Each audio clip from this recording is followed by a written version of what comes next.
Descobri que tinha sido apagado do casamento da minha própria irmã através de um telefonema que nem sequer tinha essa intenção de me magoar. Minha avó ligou só para saber da minha saúde, dizendo que meus pais tinham contado para todo mundo que eu estava doente demais para comparecer. Doente demais. Enquanto eles sorriam nas fotos de família, eu estava sentado no meu carro, a 3 horas de distância, completamente alheio ao fato de que já tinham celebrado sem mim. Quando confrontei eles depois, eu disse: "Não esperem um convite para o meu casamento." Meu pai riu. "Claro, até porque você nunca vai se casar." Ele disse isso como se fosse um fato, como se minha vida estivesse destinada a orbitar a deles para sempre, como um satélite sem brilho próprio. Mas, alguns meses depois, eles perceberam o quão errados estavam quando viram com quem eu realmente me casei. Antes de contar minha história, adoraria saber que você está aqui comigo. Se histórias sobre dinâmicas familiares complicadas tocam você, preste atenção, porque talvez, juntos, possamos lembrar às pessoas o que uma família de verdade deveria ser. Meu nome é Caio Ribeiro, e foi isso que aconteceu comigo. Eram 5h20, de uma tarde chuvosa, de quinta-feira em São Paulo. O nome da minha avó, Dona Jurema, brilhou na tela do meu celular. Eu estava sentado na minha velha picape, estacionado sob um viaduto na Vila Olímpia, observando as luzes traseiras dos carros à frente borrarem no asfalto molhado. Meu dia de trabalho tinha sido longo, meu cérebro estava dormente de prazos e reuniões, e eu quase ignorei a chamada. Mas a avó Jurema nunca ligava naquele horário. A voz dela veio através da estática, suave, mas inquieta. "Caio, querido, como você está se sentindo? Está descansando o suficiente?" Franzi a testa. "Estou bem, vó." "Por quê?" Houve uma pausa, depois o som do suspiro dela. "Seus pais disseram que você tem estado muito doente. Eu só queria saber como você está. É uma pena que você não tenha conseguido ir ao casamento da Elisa." O volante pareceu de repente gelado sob minhas mãos. O casamento de quem? O silêncio zumbiu na linha. Apenas a respiração dela, o leve tic-tac do relógio antigo da cozinha dela ao fundo. Ao fundo. "Caio, você não sabia?" Ela sussurrou. A chuva lá fora aumentou, batucando contra o teto do carro. Minha boca ficou seca. "Quando foi isso?" "Fim de semana passado", disse ela. "Foi lindo. Todo mundo estava lá. Todo mundo, menos você." Depois que desligamos, fiquei ali sentado encarando os limpadores de para-brisa, que varriam de um lado para o outro, como se tentassem apagar aquele momento. Minha pulsação rugia nos meus ouvidos. Então, contra meu melhor julgamento, abri o Instagram. Eu mal usava o aplicativo, mas meus dedos se moveram como se tivessem vida própria. Digitei Elisa e Wagner casamento. E lá estava. Um mundo inteiro para o qual eu não tinha sido convidado. A primeira foto me atingiu como um tapa na cara. Meu pai, caminhando com a Elisa até o altar, queixo erguido de orgulho. Minha mãe chorando suavemente, segurando um buquê. O Wagner sorrindo como um homem que tinha tudo. Dezenas de fotos de risadas, taças de champanhe, luzes douradas. Em uma foto, vi a longa mesa da família Ribeiro. Os cartões, de nome brancos, captavam a luz. Mãe, Pinei, Elisa, tia Carol, tio Beto. E então, uma cadeira vazia sem cartão ao lado. Continuei rolando a tela. Primos que eu não via há anos, vizinhos lá de Campos do Jordão, até os amigos de golfe do meu pai estavam lá. A legenda de uma foto dizia: "Finalmente, a família Ribeiro completa." Meu estômago revirou.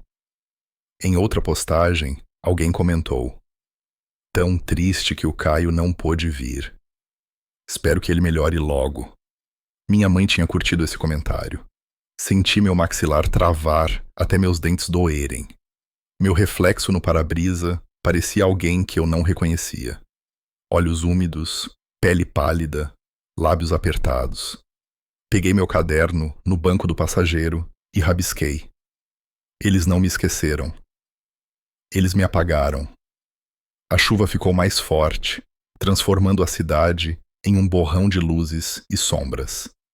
Tirei print das postagens, da lista de convidados, dos comentários, qualquer coisa que pudesse provar que eu não estava ficando louco. Então liguei para a avó Jurema de volta para confirmar a data.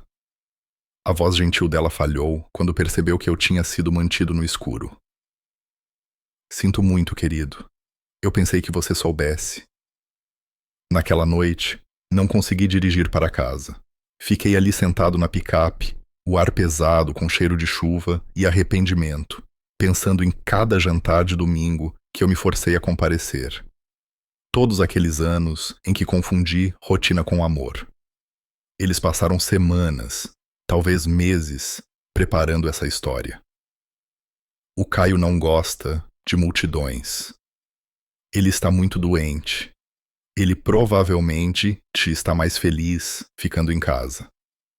Eles ensaiaram as fáceis. Eles me excluíram do roteiro. Quando finalmente liguei o motor, olhei para as gotas de chuva escorregando pelo vidro, cada uma se desfazendo, como uma memória que não se sustentava mais. Sussurrei para ninguém. Eles não me esqueceram. Eles me apagaram. Então, mais alto e mais firme.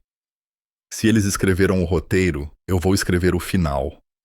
Engatei a marcha e apontei meus faróis para o norte. Campos do Jordão ficava aí a 3 horas de distância, e eu não sabia o que diria quando chegasse lá. Mas eu sabia de uma coisa. Eu não ia deixar eles contarem a minha história por mim nunca mais.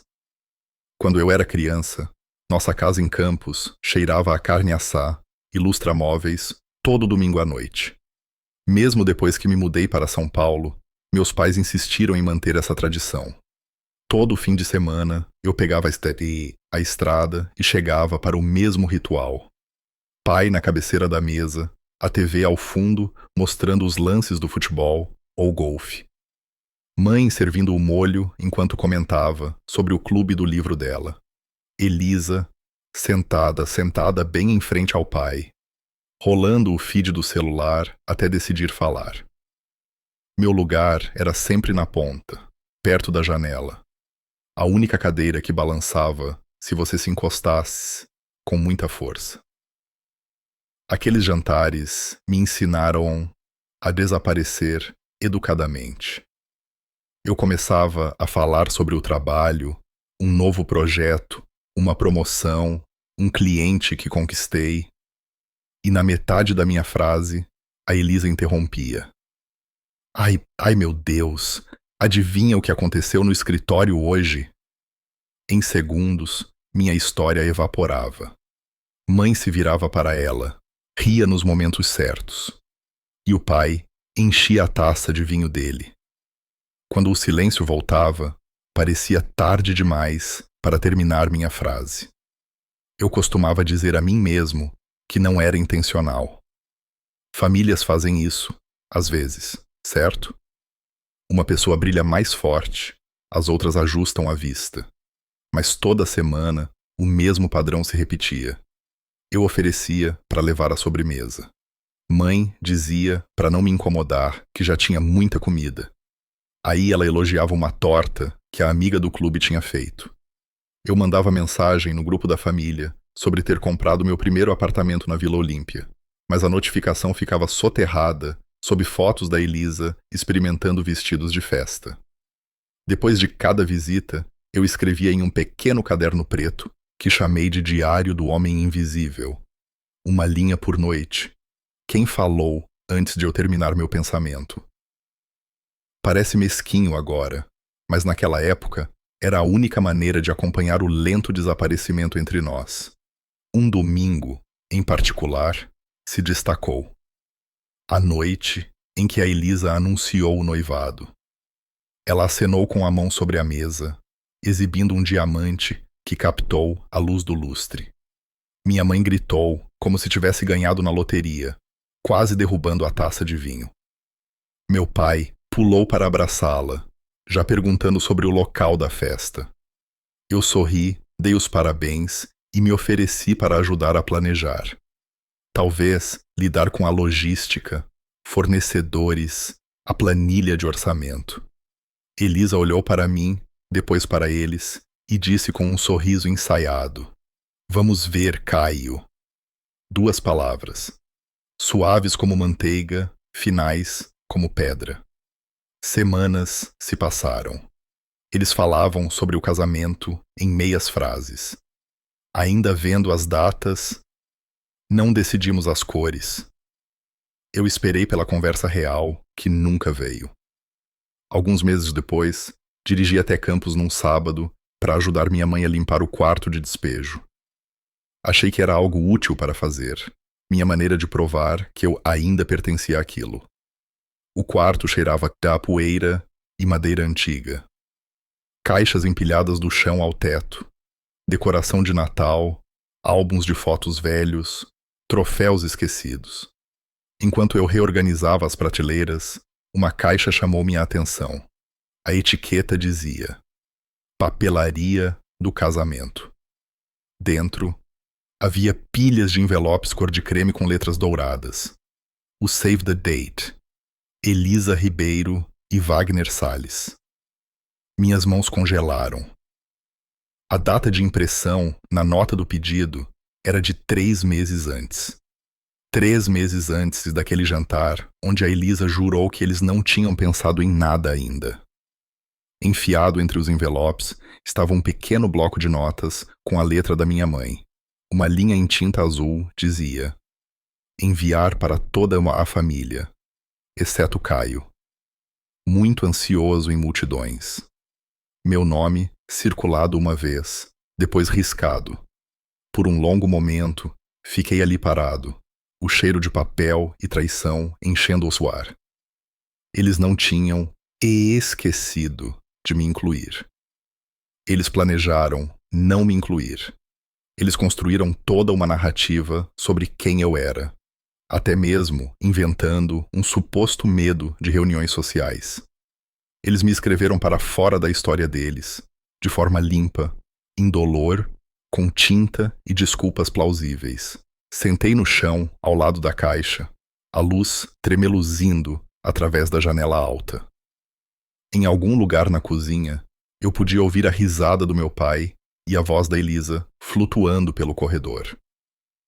A mesma risada que cresci ouvindo naquela mesa de domingo, só que agora soava como algo estrangeiro. Algo do qual eu não fazia mais parte. Fechei a caixa, deslizei-a de volta para onde a encontrei, mas guardei o bilhete no bolso. Minhas mãos tremiam, mas minha voz estava calma quando sussurrei para mim mesmo. Eles não apenas me ignoraram, eles projetaram minha ausência. Naquela noite, de volta a São Paulo, peguei o caderno e adicionei uma nova linha. No próximo domingo, ninguém vai falar antes de mim. Eu não sabia o que isso significava ainda, mas sabia de uma coisa. As próximas palavras que eu falasse, para eles não seriam sobre golfe, nem sobre mesa, nem sobre o casamento de ninguém além do meu. Deveria ser um jantar de domingo comum, do tipo que cheirava a ervas assadas e talheres polidos. A casa brilhava naquela noite, flores frescas no balcão, as hortênsias favoritas da minha mãe arranjadas perfeitamente, uma garrafa de vinho tinto já respirando na mesa. Eu tinha vindo preparado. Na minha bolsa havia uma pasta com um modelo de tarefas de casamento. Uma planilha detalhada que eu tinha feito uma vez para um amigo. Pensei que talvez essa fosse finalmente minha chance de fazer parte de algo, de ajudar, de importar. Na metade do jantar, Elisa largou o celular. Aquele ato raro que fez todo mundo ficar em silêncio. "Então", disse ela com um sorriso largo e ensaiado, "tenho algo para compartilhar." Ela levantou a mão esquerda. o diamante captando a luz da cozinha como um holofote feito apenas para ela. Mãe suspirou alto, o suficiente para assustar o cachorro. Depois, pulou para abraçá-la. Ah, Elisa! É lindo! Pai se levantou, dando tapinhas nas costas do Wagner, já servindo outra taça de vinho. Eu sorri, porque é isso que você deve fazer quando sua irmã fica noiva. Isso é incrível, eu disse, realmente sendo sincero. Se precisar de ajuda para planejar o cronograma, fornecedores, orçamento, tenho algo que pode te economizar semanas. Estendi a mão para pegar minha bolsa, mas Elisa olhou rapidamente para nossos pais antes de olhar de volta para mim, seu tom suavizando para algo que ardia. Vamos ver, Caio. A gente ainda não pensou muito nisso. As palavras dela pairaram no ar por mais tempo do que as risadas que se seguiram. Vamos ver. Era educado o suficiente para parecer inofensivo, mas distante o suficiente para fechar a porta. Recostei-me na cadeira, sorri e engoli o nó na garganta. Eles continuaram falando sobre locais, vestidos, cores, mas tudo circulava em torno deles, como se eu não estivesse ali. Quando a conversa diminuiu, tentei mudar o assunto gentilmente, mencionando algo de que me orgulhava. Estou finalizando a papelada do apartamento novo, eu disse. Está quase pronto. Mãe assentiu distraidamente enquanto servia mais vinho. Que bom, querido, murmurou ela, com os olhos já de volta no anel da Elisa. Naquela noite, na viagem de volta para São Paulo, repeti aquele "vamos ver" na minha cabeça várias vezes, percebendo que significava "nós não vamos". Continuei dizendo a mim mesmo que talvez fosse apenas um momento ruim. Talvez ela ligasse amanhã. Ela nunca ligou. Nas semanas seguintes, notei pequenas coisas. E-mails encaminhados entre membros da família que me excluíam. Grupos de WhatsApp que ficavam em silêncio quando eu respondia. Então, uma tarde, abri meu e-mail e congelei. Um documento que criei meses antes, intitulado Roteiro de Planejamento de Casamento, tinha uma nova versão que eu não havia tocado. Quando cliquei, uma mensagem apareceu. Acesso negado. Proprietário alterado. Os nomes dos novos editores apareceram abaixo. E. Ribeiro, proprietário. IEEL. Ribeiro, visualizador. Meu modelo, minha pequena oferta de ajuda, tinha sido copiado, renomeado e trancado para mim. Fiquei sentado ali no brilho fraco do meu escritório, o cursor piscando como uma provocação. Até minha intenção de contribuir tinha sido apagada, reescrita sob os nomes deles. Não porque eu tivesse feito algo errado, mas porque eles precisavam de uma imagem limpa, sem mim nela. Naquela noite, dirigi pelas ruas silenciosas da capital, o anel no meu dedo captando as luzes da rua. Eu estava noivo há quase 6 meses de Sofia Almeida, uma mulher cujo sobrenome carregava um tipo silencioso de poder nesta cidade, um que nunca precisava se anunciar. Nós dois valorizávamos a privacidade. Os pais dela não usavam redes sociais. Eles odiavam fofocas e acreditavam que relacionamentos eram construídos no silêncio, não no espetáculo. Eu gostava disso. Parecia seguro, sagrado, real. Tentei várias vezes contar à minha família sobre ela. Uma vez no jantar, logo depois que a Elisa compartilhou uma história sobre um drama no escritório, eu disse: "Tem alguém com quem estou saindo." Mas meu pai interrompeu para pedir o molho. Outra vez, mencionei o nome da Sofia, mas minha mãe estava ocupada demais falando sobre uma nova boutique que a Elisa tinha encontrado para os vestidos das madrinhas. Eventualmente, desisti.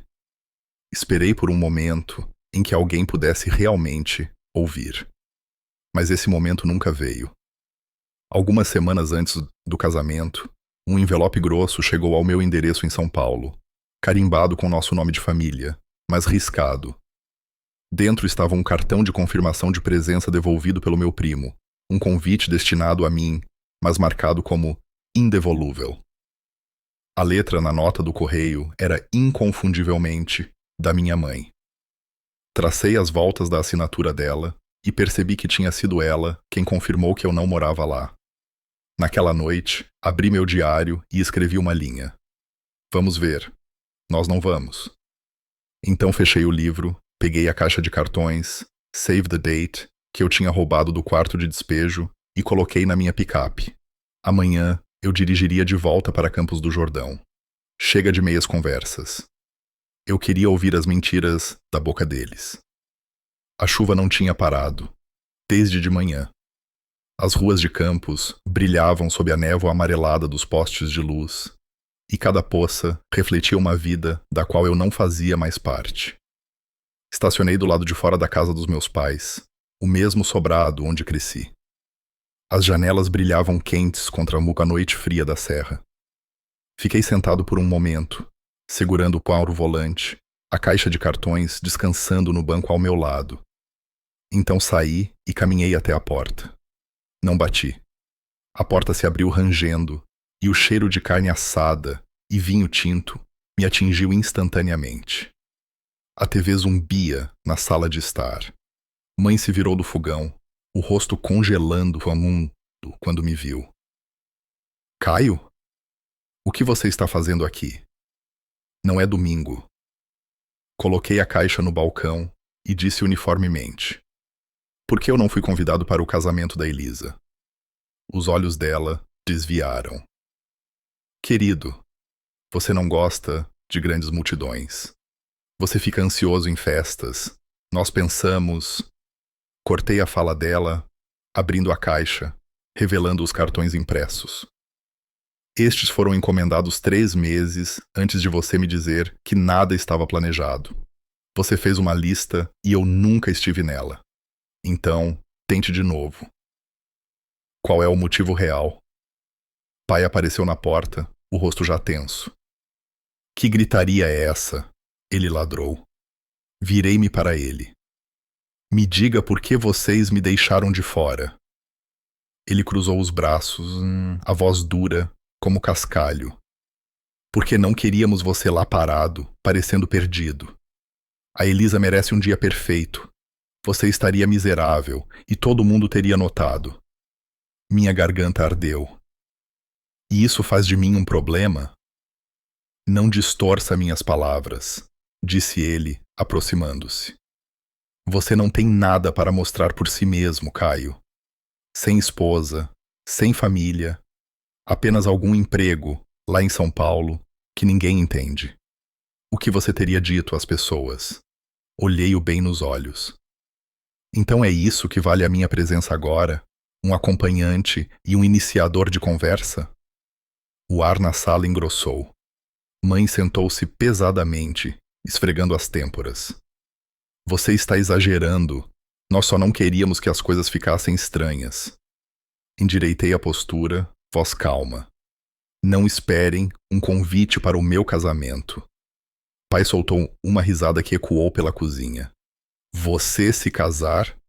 Fale sério, filho. O som daquilo cortou mais fundo do que eu esperava. Encarei-o por um longo momento, memorizando aí a maneira como a boca dele se curvou quando disse isso. Como se todo o meu futuro fosse uma piada para ele. Antes que eu pudesse responder, mãe deixou escapar. A Elisa só queria que tudo parecesse perfeito para a família do Wagner. Ela não queria nenhuma atenção. Ela congelou no segundo em que as palavras saíram da boca dela. Era isso. Nem tinha sido decisão deles. Foi dela. Minha própria irmã tinha pedido para me manterem fora para preservar a imagem dela. Senti algo frio se instalar no meu peito. Então, não era sobre eu estar doente ou ansioso. Era sobre aparências. Nenhum dos dois respondeu. O único som era o zumbido lento da geladeira, constante e cruel. Virei-me e caminhei em direção à porta. Atrás de mim, a voz do pai se ergueu novamente, Mas desta vez não parei para ouvir. Lá fora, a chuva bateu no meu rosto, fria e afiada. Entrei na picape, liguei o motor e fiquei ali olhando para a luz fraca da janela da cozinha. Meu celular vibrou no banco do passageiro. Uma mensagem do Sr. Antunes, nosso antigo vizinho. Eles me pediram para deixar uma caixa para o casamento hoje à noite. Seu nome estava na lista de convidados original, riscado em vermelho. Encarei a mensagem até as letras borrarem. Eles não tinham esquecido. Eles tinham me apagado de novo, desta vez no papel, para todo mundo ver.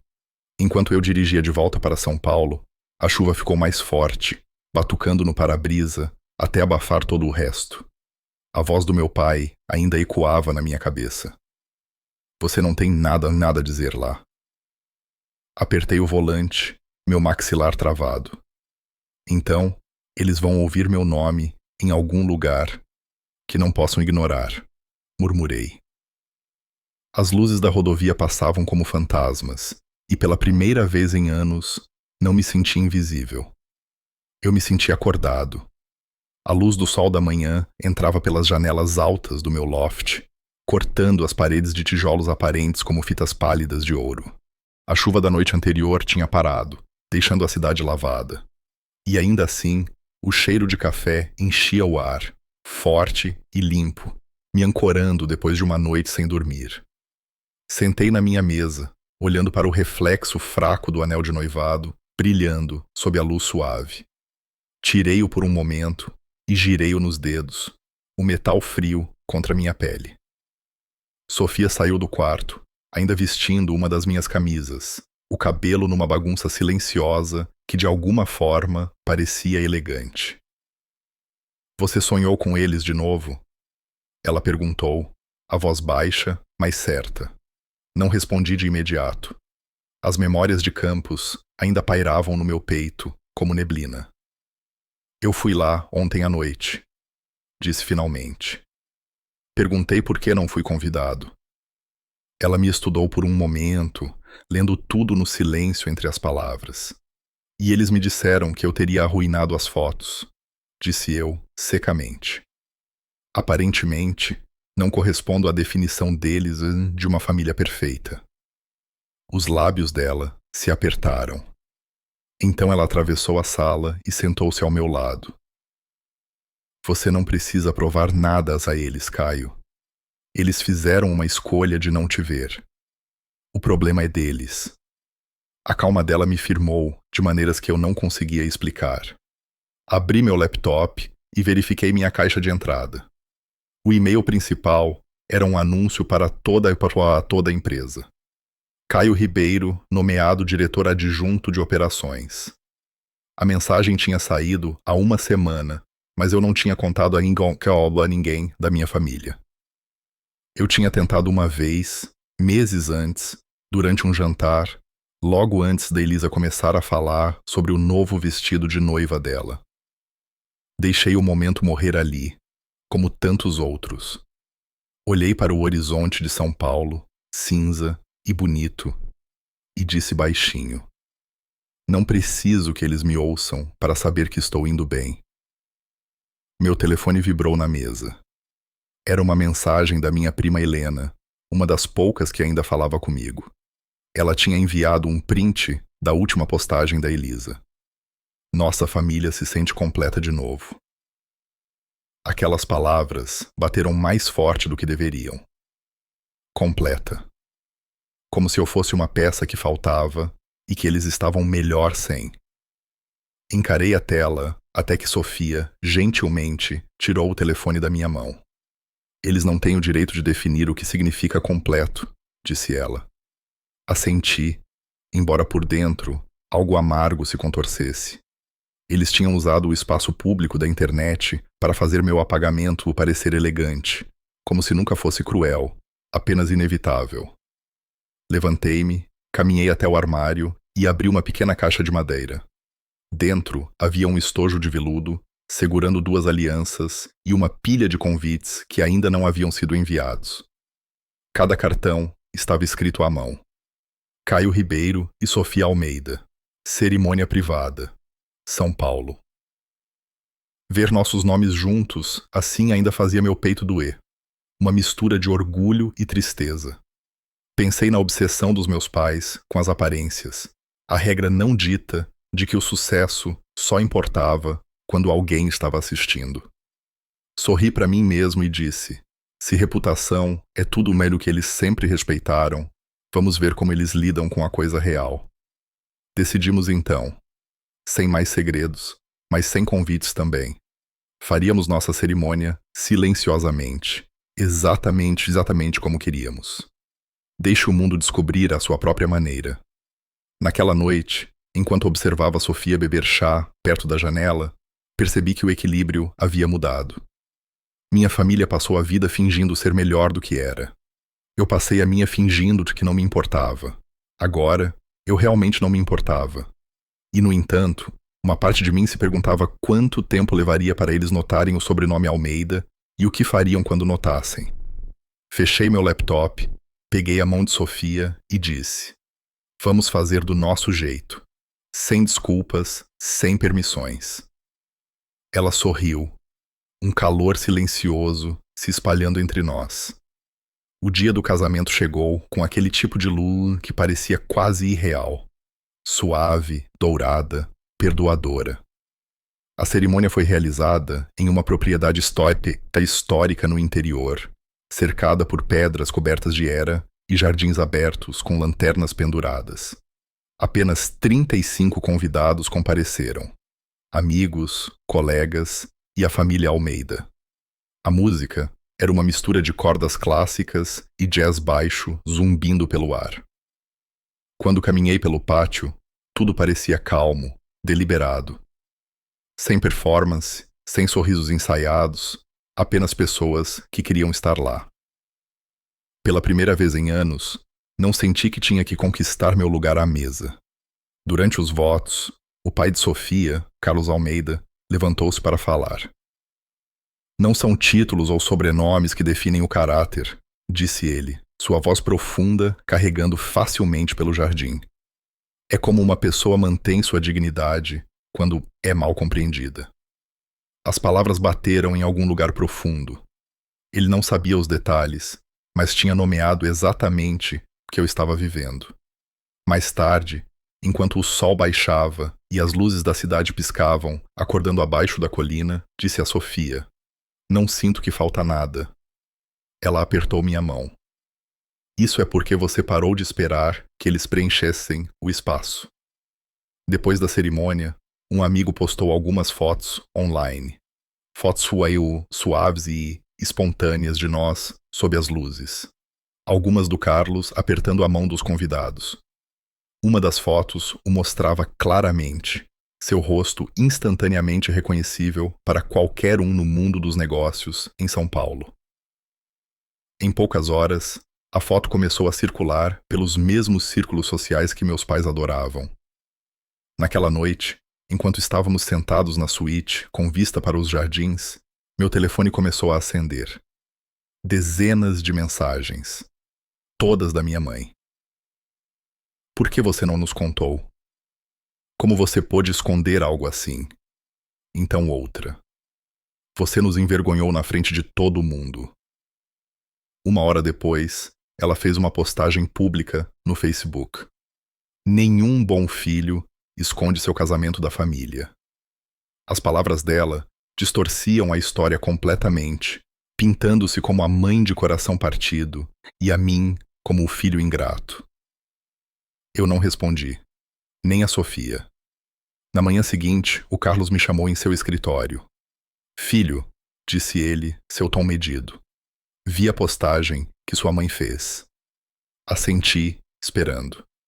Liguei para o seu pai. Eu disse a ele que se ele ou sua mãe continuassem a espalhar mentiras, eu me certificaria de que cada pessoa em Campos do Jordão ouvisse o que realmente aconteceu. Que você foi o excluído primeiro. Pisquei. Você ligou para ele pessoalmente? Carlos assentiu uma vez. Pessoas assim entendem a vergonha melhor do que a verdade. Às vezes, você tem que falar a língua delas. Ao anoitecer, todas as postagens haviam desaparecido. A conta da minha mãe estava trancada no privado. O silêncio online foi mais alto do que qualquer pedido de desculpas poderia ter sido. Alguns dias depois, um antigo colega de trabalho do meu pai o encontrou no clube de campo. O homem me ligou depois, meio divertido, meio sem jeito. Seu pai não sabia o que dizer. Todo mundo ouviu sobre com quem você se casou.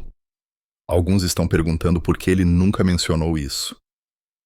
Imaginei meu pai parado ali, forçado a admitir que o filho que ele havia dispensado tinha se casado com uma família cuja reputação ofuscava a dele. Pela primeira vez, ele não podia reescrever a história. Naquela noite, fiquei na varanda da propriedade dos Almeida. O ar cheirava a chuva novamente. Sofia veio por trás de mim, apoiando o queixo no meu ombro. Você está quieto, disse ela.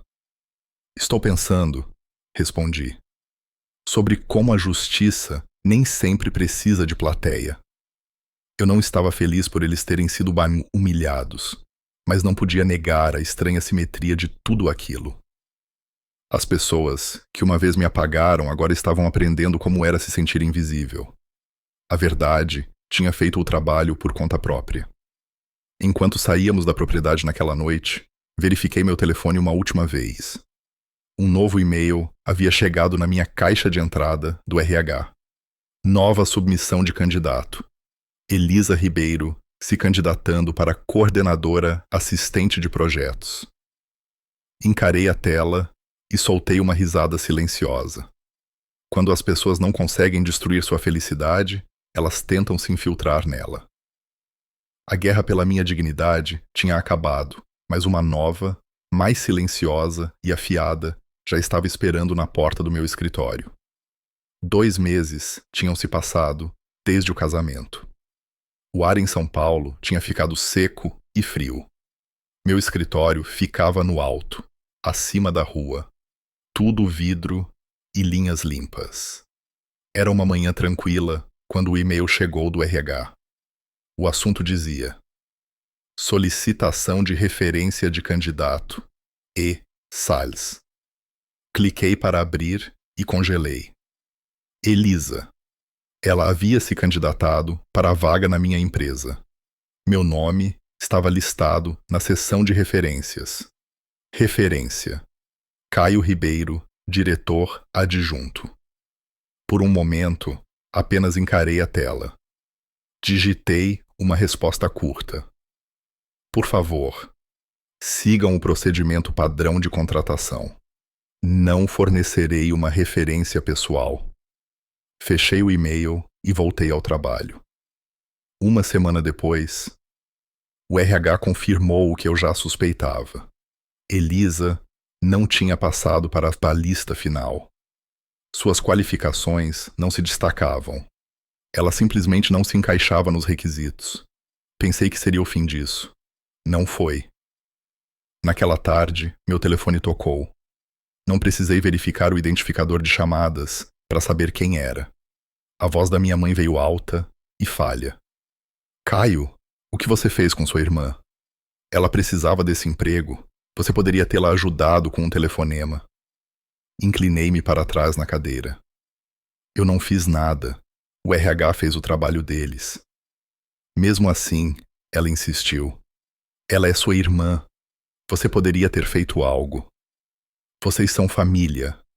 Fechei meus olhos por um momento, então disse calmamente. Quando ela se casou e vocês mentiram para todo mundo, dizendo que eu estava doente demais para ir, eu era família. O silêncio que se seguiu esticou-se o suficiente para fazer a respiração dela falhar. Encerrei a chamada antes que ela pudesse responder. Naquela noite, uma batida veio na porta do meu apartamento. Abri para encontrar a Elisa parada ali, braços cruzados, chuva no cabelo. Ela entrou sem esperar. Então é isso. Ela exigiu. Você está me punindo por causa do casamento. Cruzei meus braços, mantendo a calma. Não estou punindo ninguém. Só não interferi. Você poderia ter feito uma ligação, Caio. Ela disse, a voz subindo. Você tem o poder de consertar isso. Engraçado, eu disse. Foi o que eu pensei na noite em que você me disse, vamos ver. Uma palavra sua poderia ter mudado tudo, mas você não disse. Ela olhou para mim, lábios tremendo, levemente. Você está com ciúmes, ela disse finalmente. Você sempre teve ciúmes de que mamãe e papai me amam mais. Ri suavemente. Não com amargura, apenas cansaço. Não, Elisa. Eu apenas aprendi a diferença entre amor e alavancagem. Você confundiu os dois porque foi tudo o que eles nos ensinaram. Ela olhou para mim como se eu estivesse falando outra língua. Você mudou, disse ela, voz trêmula. Papai estava certo. Você é frio agora. Você é igual a eles. Quando ela bateu a porta atrás dela, o eco permaneceu. Fiquei ali por um longo tempo. Sussurrei para mim mesmo. Eu não sou frio.